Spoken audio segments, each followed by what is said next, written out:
আসসালামু আলাইকুম ভিউয়ার্স। আজকে রওনা দিলাম ধরান্দি বাজার। হঠাৎ করে আমি ভাবলাম যে আজকে কিছু ঝাল টক খেতে ইচ্ছে করছিল, তাই ভাবলাম চটপটি খেতে যাব। কি সুন্দর মনোরম পরিবেশ, একপাশে নদী ও অন্য পাশে ধান ক্ষেত, খুব সুন্দর ওয়েদার। যেতে যেতেই একটি ইটের ভাটা আছে, এরই ভিতর চলে আসলাম চটপটির দোকানে। আমি সবসময় এখানেই আসি চটপটি খেতে, আপনারাও আসতে পারেন এখানে।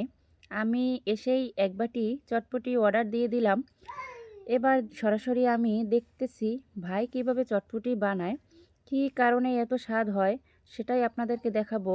ভাই চটপটিতে অনেক ধরনের মশলা ব্যবহার করে, চটপটিতে বোম্বাই মরিচ দিয়ে দেয়। আমার কাছে বোম্বাই মরিচের ফ্লেভারটা অনেক ভালো লাগে। 50 টাকা এক বাটি চটপটি, তাতে ভাই মুরগির মাংস ভেজে ভুনা করে নিয়েছে, সেটাও দিয়ে দেয়। আপনারা চটপটির বাটির ভিতরে 4-5 টুকরা মুরগির গোশত পাবেন এবং কি ডিম দিয়ে দেয়। সব কিছুর কম্বিনেশন অনেক সুন্দর। এরই ভিতর চটপটি আমি হাতে পেয়ে গেলাম। গোশতগুলো মুখে পড়ছিল, সব কিছুই পারফেক্ট, অনেক স্বাদ।